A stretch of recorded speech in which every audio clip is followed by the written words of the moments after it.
Hello everyone. A very warm welcome again to everyone for the science virtual session, children. I hope you are maintaining your notebook. So we are going to continue with the chapter transportation in animals and plants. Chapter 11, part 7. I hope you will have taken down all the important points discussed in all the previous session for this chapter. We are going to continue with NCERT exercise. Since most of the concept we have already covered for the chapter, let us have NCERT exercise where we are going to discuss about the various concepts in the chapter through question answers. So let us continue, children. Exercise question here: match structures given in column 1 with functions given in column 2. You have to take down this in your notebook since it is NCERT exercise and these are textual questions.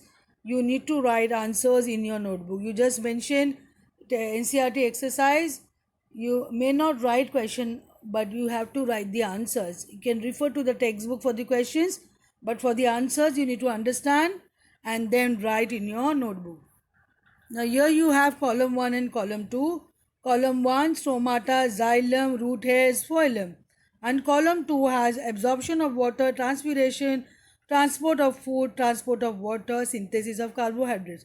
Now you have to match this. You should know the answers. You have learned various concepts. You have to find link between those concepts. Stomata you can link to what? Let us see. Stomata helps in transpiration as we have learned in the previous session. It helps to get rid of the excess unwanted water from the plants. Xylem, they transport water. Root hairs, they absorb water, so absorption of water. And phloem, transport of food, which we have learned in the previous session. We have learned about the xylem and phloem. They are the special tissues called as vascular tissues, help in the transportation of water and food. I hope you will have taken down in your notebook. You have to draw this table, column 1 and column 2. You have to write the correct match for this. Now filling the blanks we are going to do over here. The first one we are going to see: the blood from the heart is transported to all parts of the body by the. In your textbook they have not given the blanks, so you need to complete the sentence here. So by the arteries. Next one, hemoglobin is present in cells. Hemoglobin is present in red blood cells. So the correct answer you will underline. You just write the correct statement and you have to underline the right answer. That means the answer. Next, arteries and veins are joined by network of what? Arteries and veins are joined by network of capillaries. Then the rhythmic expansion and contraction of the heart is called, you all know the answer, heartbeat. Fifth one, the main excretory product in human being is, what is the main excretory product? You have learned dialysis, so you should know excretory product, and you have learned about the urea collection in the blood in kidney failure. So the main excretory product in human is urea, which is very toxic. So you have learned about the dialysis, how that toxicity and how is removed from the blood, how purified blood has to be transported in the body through dialysis during kidney failure. So the main excretory product in human being is urea. Then the sweat contains water and dash. It contains salts. Then you have kidneys eliminate the waste materials in the liquid form. When kidney eliminates the waste material in the liquid form, it's called urine. The urine is actually the eliminated waste product from the kidney in the liquid form. And water reaches great heights in the trees because of suction pull caused by. Now how water from the roots reaches to the very tall tree on the top part of the tree? How it reaches, even if the tree is very tall, how it reaches to the top part of the tree? Because of suction pull caused by transpiration. We have learned transpiration causes suction pull. So transpiration not only help in eliminating the unwanted wastewater, but also helps to create the suction pull so that more water can be absorbed from the roots. I hope this filling the blank is very clear with you and you will have taken down. You need not write the question, just write the statement and correct answer you underline. Choose the correct option. This is MCQ. So let us see the MCQ over here. In plants, water is transported through xylem, phloem, stomata, root hair. Next one. Uh, so solution over here, first one you will see xylem. The first answer is xylem in water. In plants, water is transported through xylem and food is transported through phloem. Next one, water absorption through roots can be increased by keeping the plants in the shade, in dim light, under the fan, covered with a polythene bag. So water absorption through roots can be increased by keeping the plant. How are you going to do this? Increasing the water absorption capacity of the roots. How are you going to do this? Under the fan, you are going to, by keeping the plant under the fan. Why?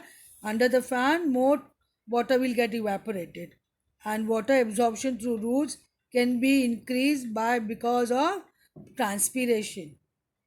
More the transpiration, it will create more suction pool for the roots to absorb more water from the soil, as transpiration creates suction pull. So if you keep it under the fan, there will be more water getting evaporated. Water will get evaporated faster. More transpiration will happen. More transpiration means more suction pull, and it will help in water absorption through roots. I hope this is very clear. This concept should be very clear with you children, and you'll have to write in your notebook. Why is transport of materials necessary in a plant or in an animal? Explain. Why you need to have a transport of materials in animals and plants? Let us see. Transport of materials is necessary in a plant or in animal for the following reasons.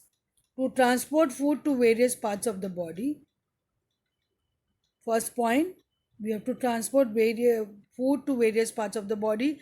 As you know, we require energy to do work, and all the cellular activity requires energy to do work. And how this all the cells of the body of the plants and the animals will get energy?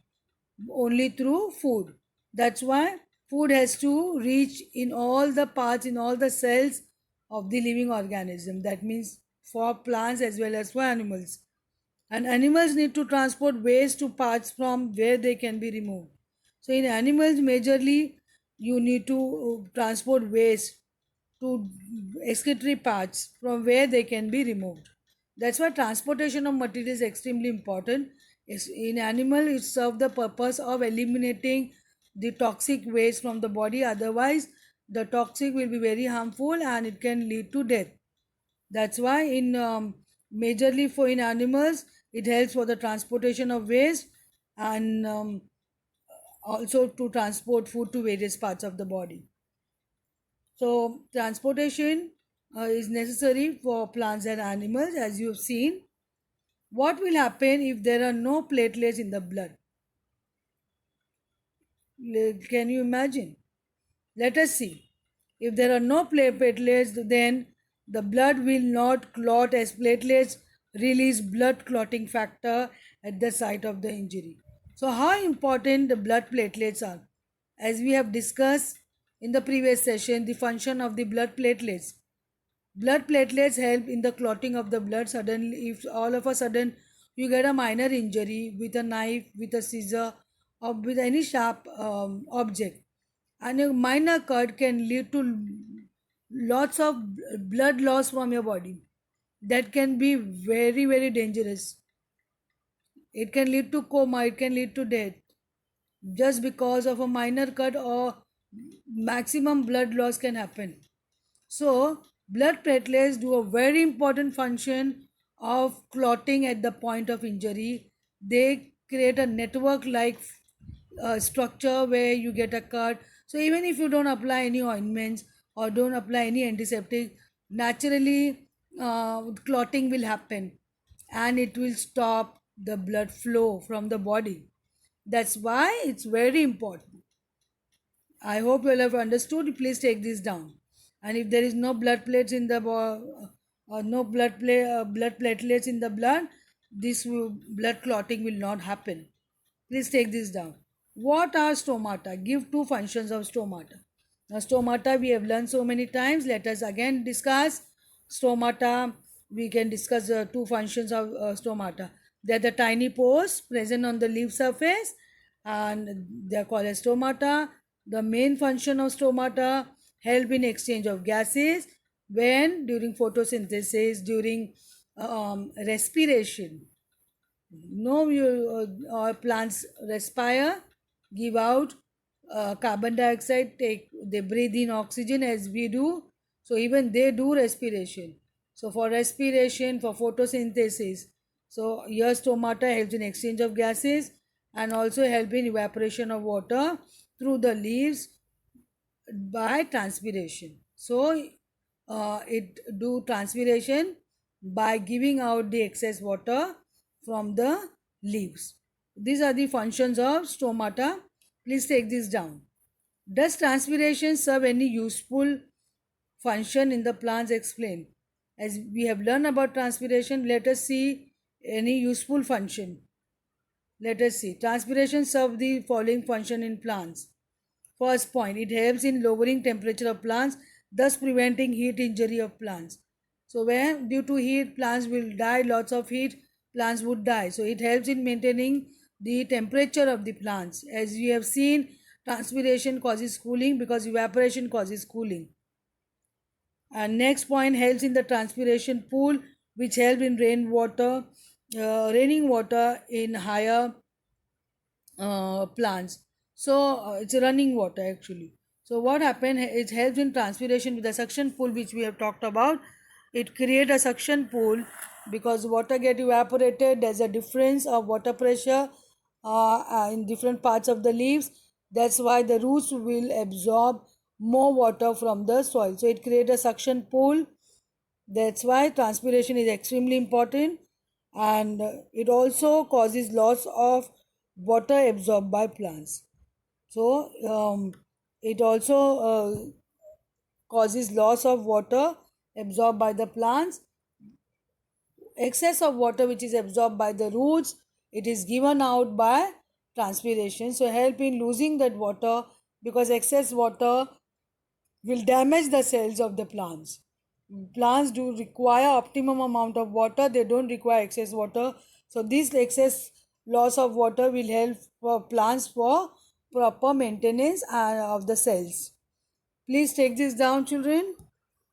What are the components of blood? Question number 8.